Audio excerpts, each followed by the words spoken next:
Hello दोस्तों, आपका स्वागत है हमारे चैनल चैंपियन ज़ैद पर। मैं हूं आपका दोस्त मोहम्मद ज़ैद। और दोस्तों, पिछले लेक्चर में हम लोगों ने एक बहुत अच्छी कहानी पढ़ी चंदू बोर्डे के बारे में, बीच पे ले गेले। तो आज हम लोग पढ़ने वाले हैं एक नया चैप्टर, खरा नागरिक। बहुत ही अच्छा चैप्टर है, मुझे उम्मीद है आपको मोटिवेशन मिलेगा। और इसके जो राइटर हैं वो है सुहास बार टक्के। तो चलिए शुरू करते हैं। निरंजन आज भल्ल्या पहाटेस उठून अभ्यासाला बसला होता. आज शेवटच्या नागरिकशास्त्राच्या पेपर तो झाला की संपलीच परीक्षा. इतिहास, भूगोल आणि नागरिकशास्त्र तिन्ही विषयाचा केवढा अभ्यास करावा लागते. त्यात हे नागरिकशास्त्र जरा अवघडच.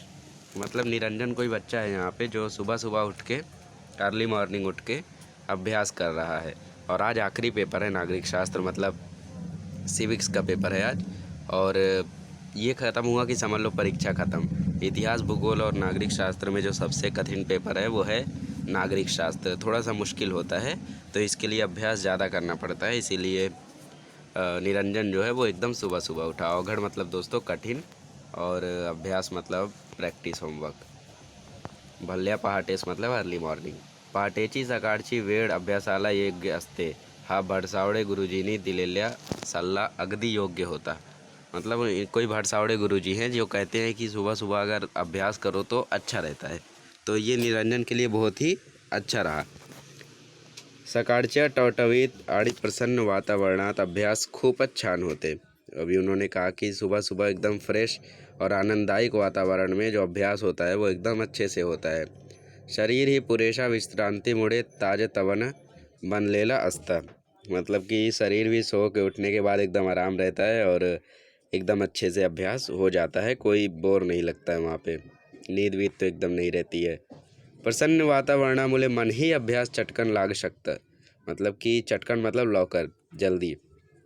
वातावरण एकदम प्रसन्न रहता है जिसके कारण मन भी अभ्यास में लगता है. हवेत सुखद गारवा असतो. हवा में एक अलग सी हैप्पीनेस रहती है. गारवा मतलब ठंडक. दुरून एखादी भुपाडी असतं. मतलब एकदा भुपाडी किंवा रेडिओवरच्या आवडत भक्तिगीत ऐकू येत असत. और मतलब भुपाड़ी मतलब भक्ति पर गाया जाने वाला गीत। तो ये सब भजन कीर्तन अगर वो सुबह सुबह रेडियो पर सुने तो अच्छा लगता है. ते नसलं तर पक्ष्याचा सुमधुर संगीत साथीला असतंच. मतलब कि जो पक्षियों का गीत रहता है, अगर भजन कीर्तन नहीं तो पक्षियों का जो गीत रहता है वो भी एकदम मधुर रहता है. अशा आल्हादायक वातावरणात संस्कृताचा एखादा श्लोक चटकन पाठ होतो. कहते हैं कि इतना आह्लादायक मतलब आरामदायक वातावरण में, आनंददायक, अगर हम लोग कुछ भी करें तो सब कुछ हमें याद हो जाता है. मतलब कि संस्कृत का एक कठिन अगर श्लोक ही पढ़ लें तो वो भी आसानी से हमें याद हो जाता है. एरवी ना कळलेला गणित चटकन कळतं. कभी भी ना समझ में आने वाला जो मैथ्स का सवाल होता है वो तुरंत वहाँ पे समझ में आ जाता है. त्याचा रीत ही लक्षात रहते, उसके स्टेप्स, मेथड, रीत मतलब मेथड, वो भी हमारे दिमाग में रहते हैं. ये निरंजन का अनुभव था, निरंजन ने एक्सपीरियंस किया था. त्यामुळेच भडसावळे गुरुजींनी हा सल्ला त्यातला मोलाचा वाटे. इसीलिए वो उसको बहुत ही ॲडवाइजेबल लगा, ये उनका ॲडवाइस निरंजन को. निरंजनची गुरुजीवर अपार श्रद्धा होती. तसा गुरुजी निरंजनवर खूप प्रेम होते. मतलब कि निरंजन अपने गुरुजी पर बहुत ही ज़्यादा भरोसा करता था और गुरुजी भी इसको बहुत ही ज़्यादा प्यार करते थे. अपना लाड़का विद्यार्थी मतलब आवड़ता विद्यार्थी माना करते थे, क्योंकि वो बहुत ही हॉनेस्ट था, प्रामाणिक था और हॉनेस्टी से अपना काम किया करता था और अभ्यास करता था. वो कभी भी होमवर्क करने से चूकता नहीं था. और अगर आप भी ऐसा करें दोस्तों तो आप भी एक बहुत ही बढ़िया टॉपर बन सकते हैं. या जगात त्याचा असा कोणी नव्हताच. इस पूरी दुनिया में उसकी तरह कोई था ही नहीं, ऐसा लगता था. दूर दूरच्या नात्यातला एका मावशीच्या घरी चिपळूण शहरालगतच्या एक उपनगरात तो राहायचा. शहर के दूर एक घर में वो रहता था अपनी मावशी के साथ. गावापासून दूर डोंगराच्या पायथ्याशी हे मावशीचा घर होता. मतलब गांव से दूर एक डोंगर था, मतलब वहीं पे ये पहाड़ पे इसका घर था, इनकी मावशी का. आई वडील लहानपणीच वारले, माँ बाप बचपन में ही मर गए. काही दिवस मामाने सांभाळ केला आणि मग कामासाठी मळून चिपळूणला आणला. और इनके मामा ने कुछ दिन इन्हें संभाला, पर फिर कहा कि मुझे कुछ काम है जिसके कारण मुझे चिपळूण जाना होगा. चिपळूण लेकर आए और यहाँ मावशी के पास इन्होंने इसे छोड़ दिया और कहा अब मैं मुंबई जा रहा हूँ. मुंबईला निघून गेला तो कायमचाच. मतलब एक बार मुंबई के लिए उन्होंने कहा जाने के लिए, काम चार्ज मतलब फॉरएवर वो चले गए, दोबारा नहीं आए। और जाते समय उन्होंने कहा था, एक एडवाइस दिया था, रडत बसू नको, शेन गोठा वगैरह जी पड़तील ती सारी काम कर, रोडते मत बैठो, तुम्हें जो भी करना पड़े, भले गोबर उठाना पड़े, काऊ शेड साफ करना पड़े वगैरह जो भी काम पड़े तो वो कर, रोते मत बैठ। मौसी देल ते खा आणि इथंच रहा, जो भी मौसी देती है तू खा, जिद मत कर, यहीं पे रहे, मौसी तुला शाळेत ही घालणार आहे, मौसी तुझे स्कूल भी भेजेंगी। मामा गेला तो पुन्हा परतला नाही, मात्र लहानगा निरंजन मावशीच्या घरी प्रामाणिकपणे काम करायचा। एक बार मामा गए, दोबारा आए नहीं, और हॉनेस्टी से जो निरंजन था वो अपनी मावशी के घर काम करने लगा। घरातल्या सर्वांची त्याने जमवून घेतला आणि शाळेत नाव दाखल केला। और जो मौसी थी उन्होंने स्कूल में इनका नाम लिखवाया, इसका निरंजन का। मौशीच्या परिस्थिती यथा तथाच असल्याने निरंजन वार लावून जेवायचा। मौसी की जो परिस्थिति थी वो एकदम ख़राब थी, जिसके कारण जो निरंजन था वो वार लावून मतलब एक दिन छोड़, त्याची अभ्यासातील प्रगती पाहून भटसावडे गुरुजींनी त्याला थोर मोठ्याच्या घरी वार लावून दिले। मतलब पहले साल जब इसका एडमिशन हुआ तो ये वहाँ पे स्कूल में बहुत ही अच्छे से रहता था, नंबर इसका अच्छा आता था, तो इसीलिए जो भटसावड़े गुरुजी थे वो उन्होंने इसका जो खाने पीने की व्यवस्था थी वो अमीर लोगों के घर पे करवा दी, ताकि ये वहाँ पे जाके खाना खा सके पाहुणा बन के। दररोज एकाच्या घरी दुपारी निरंजन पाहुणा म्हणून जेवायला जायचा, मग तिथून शाळेत। मतलब कि वो रोज़ दोपहर में पाहुणा मतलब मेहमान बन के अमीरों के घर पे जाता था और वहाँ खाना खा लेता था। संध्याकाळी मात्र मावशीकडे जे काही मिळेल त्यावर राहायचा और शाम को मावशी के घर खाता था जो भी उसे मिला। सकाळी लवकर उठून घरातली गोठ्यातील सारी काम आटपून अभ्यासाला बसायचा। मतलब सुबह सुबह उठकर जो भी काउ शेड में काम रहता था वो करता था और फिर उसके बाद अपने प्रैक्टिस पर बैठ जाता था। गुरुजीवर श्रद्धा ठेवायचा आणि परीक्षेत पहला नंबर पटकवायचा। उसका ये दो ही टारगेट था कि गुरुजी पर भरोसा रखे और परीक्षा में अच्छा सा नंबर लाए। त्याच्या वह्या पुस्तकाचा खर्च भडसावडे गुरुजीच करायचा, और जो उसकी पुस्तक नोटबुक का खर्चा था वो उसके भडसावडे गुरुजी उठाते थे। गुरुजीने त्याला सांगितले की जोपर्यंत तुझा पहिला नंबर आहे तोपर्यंत मी सारा खर्च करीन आणि वार ही लावून देईन, नहीं तर नहीं। मतलब गुरुजी ने कहा था कि जब तक तेरा पहला नंबर आ रहा है, जब तक तू क्लास में टॉप कर रहा है, तब तक मैं तेरे को खाने की भी व्यवस्था करूँगा, तेरे लिए मैं खर्चा भी करूँगा, पुस्तकों का भी खर्चा दूंगा, और अगर नहीं आया तो मैं कुछ नहीं करूँगा। गुरुजीच्या हे वाक्य लक्षात ठेवून निरंजन झटून अभ्यास करायचा, और गुरुजी की ये बातें वो दिमाग में बैठाकर अभ्यास करता था। आज नागरिक शास्त्राचा अभ्यास करत असताना आधीचे सगळे पेपर्स चांगले गेले असल्याने तो मनोमन खुश होता। मतलब कि आज नागरिक शास्त्र मतलब सिविक्स का वो अभ्यास कर रहा था, प्रैक्टिस कर रहा था, और पहले के जो पेपर थे वो बहुत अच्छे गए थे, इसीलिए वो मन ही मन बहुत ही ज़्यादा खुश था। अभी कुछ प्रश्न हैं जो वो पढ़ रहा है। नागरिकाचे कर्तव्य कोणते? उत्तम नागरिक कुणाला म्हणतात? लोकसभा म्हणजे काय? ग्रामपंचायतीचा प्रमुख कोण असतो? ये सब प्रश्न उसके दिमाग में चल रहे थे आणि यांच्या उत्तर त्याच्या मनात धड़ाधड़ येत होती, और इनके उत्तर उसके मन में बहुत ही फटाफट आ रहे थे। अभ्यास करता करता किती वेळ लोटला कुणास ठाऊक। मतलब अभ्यास करते करते कितना टाइम चला गया उसे पता ही नहीं चला। निरंजन ताड़कन उठून उभा राहिला। 9 वाजून गेला। निरंजन तुरंत उठा और उसने देखा कि अरे यार बहुत ज़्यादा टाइम चला गया, 9 बज के गया, 10:30ची परीक्षा, 10:30 बजे तो पेपर है। त्या आधी देशमुखाकडे जायचा होता और उसके पहले देशमुख के घर जाकर खाना खाना था। कितना लंबा चलना था। भराभर आवरून तो निकाला, फटाफट वो उठा और उसके लिए चला। अब बहुत मुश्किल होने वाला था इसके लिए, क्योंकि 1.5 घंटा बाकी है, इसको बहुत लंबा चलना है। आधे घंटा जाएगा, 15 मिनट खाएगा और फिर आधे घंटा फिर चलेगा, तभी इसका काम हो पाएगा। मावशीच्या घर गावाबाहेर डोंगरा पथ्याशी मध्येच एक नदी ही लागायची, और मौसी का जो घर था डोंगर पे, उसको पार करते करते एक नदी भी पड़ती थी। मध्ये एक नदी ही लागायची। पूर्वी ही नदी पाण्यात उतरून चालत चालत पार करायला लागायचे।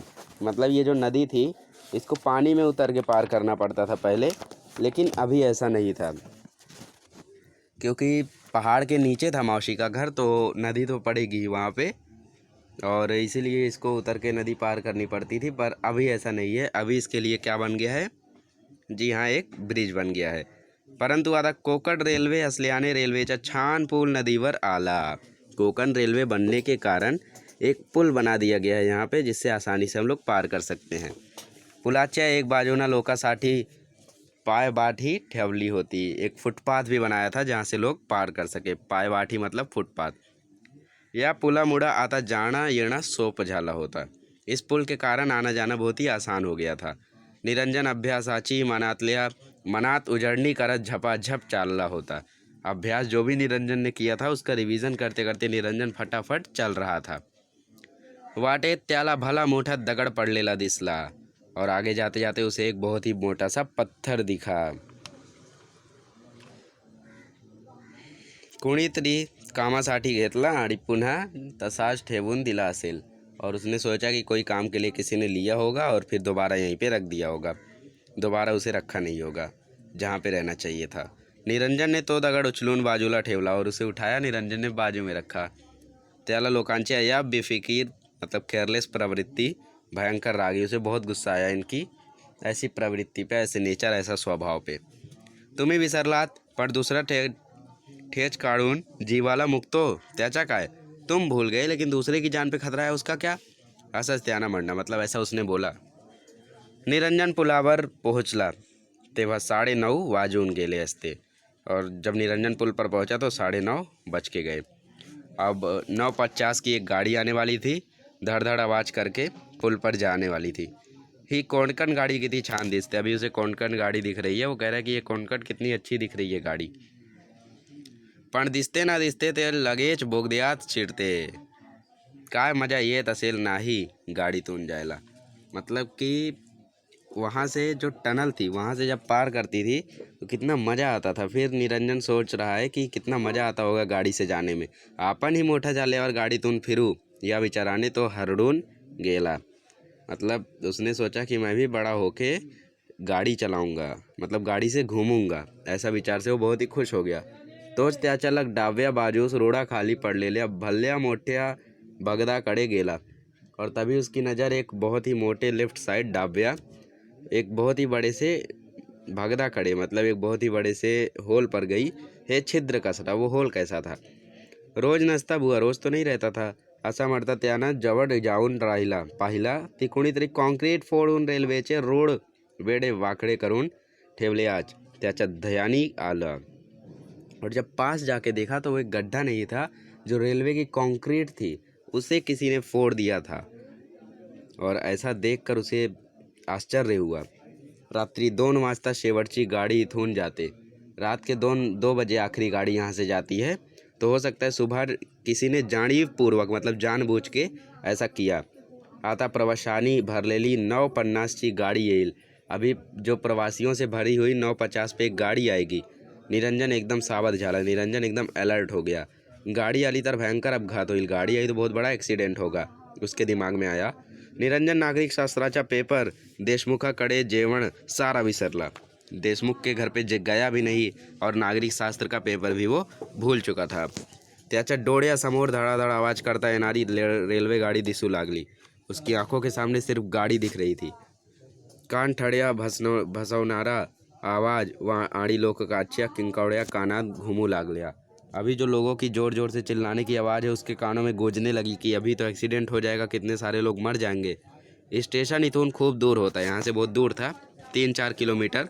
तो अगर वो 3-4 किलोमीटर दौड़ के जाएगा तो उसका नागरिक शास्त्र मतलब सिविक्स का पेपर भी चला जाएगा, मग ना पास, और उसके बाद वो फेल हो जाएगा।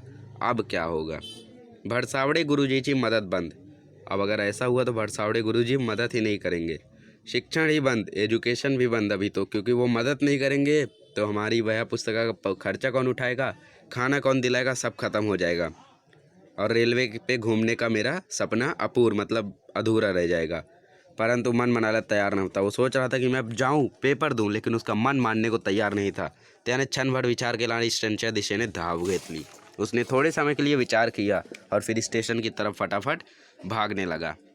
तो स्टेशनात शिरला तेव्हा 9:50ची गाडी नुकतीच आली होती। आता 5 मिनटात ती सुटणार होती। जैसे ही वो पहुंचा तुरंत वहाँ पे गाड़ी आई हुई थी, और वहाँ से बस गाड़ी छूटने ही वाली थी, थोड़ी ही देर में, 5 मिनट में। अब क्या होगा? निरंजन ने धावत स्टेशन मास्तराना गाठला। वो गया और स्टेशन मास्टर से उसने बात किया। त्यानं पुलावरच्या खराब झालेल्या रोडाबद्दल सांगितलं और जो पुल है उसकी खराबी की जो इन्फॉर्मेशन थी निरंजन ने कहा स्टेशन मास्टर को। और उन्होंने कहा कि गाड़ी को लॉन्ग टाइम मतलब दीर्घ काल के लिए रोकने के लिए आप कह दो और इसकी पंचनामा मतलब आप लोग इसकी इंक्वायरी करो। घटनेचं गांभीर्य लक्षात घेऊन जिल्हाधिकारी, जिल्हा पोलीस अधिकारी, सारे अधिकारी तत्काळ त्या ठिकाणी जमा झाले। और ऐसा सुन के, ऐसा सीरियसनेस जब उन्होंने सुना तो वो सभी लोग वहाँ पे जमा हो गए। अभी ये सब लोग यहाँ पे क्यों जमा हुए हैं? क्योंकि स्टेशन मास्टर से जब इसने कहा निरंजन ने, तो स्टेशन मास्टर से जब इसने पूरी रिक्वेस्ट की, जब इन्होंने आर्जव किया तो उसके बाद स्टेशन मास्टर मान गए और उनको लगा कि बच्चा सच बोल रहा है। तथ्यस ने मतलब सत्यस ने, और उसने तुरंत बोला कि चलो ठीक है तेरी बात मान लेता हूँ, लेकिन अगर ऐसा नहीं हुआ तो तुझे सज़ा मिलेगी। और निरंजन ने भी कहा था कि अगर ऐसा नहीं होता है तो आप मुझे सज़ा दे सकते हो, मैं खुशी खुशी सज़ा को मंजूर करूँगा अगर मेरी बात झूठी है तो स्टेशन मास्टर ने बात मान ली और जो घटना थी उसे रोक लिया, ट्रेन को रोक लिया और जाके इंक्वायरी की। और जब इंक्वायरी की तब इन्होंने देखा कि यहाँ पे तो सच्ची वो बच्चा सच बोल रहा था, यहाँ पे तो पूरा कंक्रीट फूटा हुआ है। इसीलिए गाड़ी को देर समय के लिए रोका गया और आदेश दिया कि इसका पंचनामा इंक्वायरी करो। तो अभी इंक्वायरी के बाद इसका फैसला निकलेगा कि आखिर ये काम किसने किया था। और जानीपूर्वक मतलब जानबूझ के किया था तो ये कि कोई ऐसा होगा जो चाहता होगा कि बहुत सारी तबाही हो। तो अभी निरंजन के घर पे जिलाधिकारी, पुलिस अधिकारी सभी लोग आए हुए थे। आखिर क्यों आए हुए थे? ताकि निरंजन से मिल सके, वो उसका धन्यवाद कर सके कि तुमने इतना बड़ा एक्सीडेंट होने से बचा लिया। सभी अधिकारी लोग वहाँ पे जमा हुए। पहिली खबर देणारा म्हणून निरंजन लाई थांबाव लागला। पहली खबर निरंजन ने दी थी, इसलिए उसे भी वहाँ पे रोका। एवढा मोठा अपघात त्याच्या चाणाक्षपणामुळे टळला। उसकी जो चतुराई थी, निरंजन की चालाकी थी, चाणाक्षपणा था, उसके कारण ये इतना बड़ा जो एक्सीडेंट था वो टल गया। म्हणून त्याचा कौतुक ही झाला, इसके लिए उसकी प्रशंसा भी की गई। कौतुक म्हणजे तारीफ। परंतु त्यावेळी निरंजन मात्र दूर एका झाडाखाली बसला होता। पर निरंजन उस समय जाके एक झाड़ के नीचे बैठा हुआ था, पेड़ के नीचे बैठा हुआ था। और क्योंकि उसका जो नागरिक शास्त्र का पेपर था वो चूक गया था और जिसके कारण वो अभी फेल होने वाला था। त्याला गुरुजीकडून मिळणाऱ्या जो उसका गुरुजी के मिलने वाली सभी फैसिलिटीज़ थी वो भी अभी ख़त्म होने वाली थी। निरंजनच्या जवळ जाऊन वार्ताहरांनी त्याचं नाव विचारला, फ़ोटो ही काढला। निरंजन उदास मनाने घरी परतला। निरंजन के पास गए अधिकारी लोग, उसका फ़ोटो निकाला और उससे उसका नाम पूछा। पर निरंजन तो एकदम उदास था, वो अपने घर आया। दुसऱ्या दिवशी वर्तमानपत्रात निरंजनची स्तुती फोटोज कट छापून आली होती। दूसरे दिन जो निरंजन की खबर थी, मतलब इसने इतना बड़ा एक्सीडेंट होने से रोका, वो खबर आई न्यूज़पेपर में। भीषण अपघात टाळण्याचं श्रेय त्याला देण्यात आले। जो इतना बड़ा अपघात था, एक्सीडेंट था, उसको टालने का पूरा श्रेय निरंजन को दिया गया। उस दिन मौसी के घर पे बहुत बड़े बड़े लोग आए हुए थे। जिला अधिकारी आए थे, मुख्य अध्यापक आए थे और भट सावड़े गुरुजी भी आए थे। निरंजन ने धावता पुढे होऊन गुरुजीच्या पाय धरले और निरंजन वहाँ पे जाके पाए मतलब उनका पैर छुआ और रोते रोते वो बोला, गुरुजी मैं फेल हो गया, मेरा नागरिक शास्त्र का पेपर चला गया। अब गुरुजी कह रहे हैं, नाही रे बाड़ा, तू उत्तम नागरिक आहेस। गुरुजी कह रहे, नहीं रे, तू एकदम उत्तम मतलब खरा नागरिक है। सैकड़ों मतलब 100 लोगों की जानें बचाई तूने, पता नहीं कितने 100 लोगों की तूने जानें बचाई और इसके लिए नागरिक शास्त्र में तू सही में पास है। क्योंकि नागरिक शास्त्र हमें यही सिखाता है कि हमें खरा नागरिक रहना चाहिए, दूसरों की मदद करनी चाहिए। तुझा वर्ष कसा वाया जाईल, तेरा साल थोड़ी ना बर्बाद होने दूंगा। कैसे? क्योंकि तू नागरिक शास्त्र में प्रैक्टिकली तो फुल पास हो गया, तुझे फुल नंबर्स है। हे बघ, शाळेचे सगळे अधिकारी आलेत, मतलब स्कूल के सभी अधिकारी आए हुए। देख, खास बात तो ये है कि तुझे नागरिक शास्त्रीची पेपर उद्या घेतली जाणार आहे, मतलब कल तेरा नागरिक शास्त्र का पेपर हम लोग दोबारा लेने वाले हैं। जिल्हाधिकारी ने तुला सरकार वसतिगृहात प्रवेश द्यायचा ठरवला आणि वर पोहाया पुस्तकाचे खर्चासाठी शिष्यवृत्ती मिलणार आहे। मतलब जो अधिकारी लोग थे उन्होंने इसे बोर्डिंग स्कूल में डालने का सोचा था और इसे बुक सुक्स के लिए स्कॉलरशिप देने का फैसला किया था। आता नको हा तुला वार लावून जेवायचा। अब तुझे दूसरों के घर खाने की ज़रूरत नहीं है, क्योंकि ये तुझे उसका भी पैसा देंगे। और तुझे अब ये सब करने की कोई भी ज़रूरत नहीं है, असा म्हणून गुरुजीने निरंजनला हृदयाशी धरला, तेव्हा साऱ्या चेच डोळे पाणवले। ऐसा कह के गुरुजी ने निरंजन को अपने गले से लगा लिया और उसी समय सभी की आंखों में आंसू आ गए। और ये कहानी सात मयूराक्षी इस बुक से लिया गया है। तो मुझे उम्मीद है दोस्तों आपको लेसन पसंद आया होगा। एक और वीडियो के साथ मिलेंगे। नेक्स्ट वीडियो में हम लोग पढ़ेंगे स्वप्न करूँ साकार। आज के लिए बस इतना ही।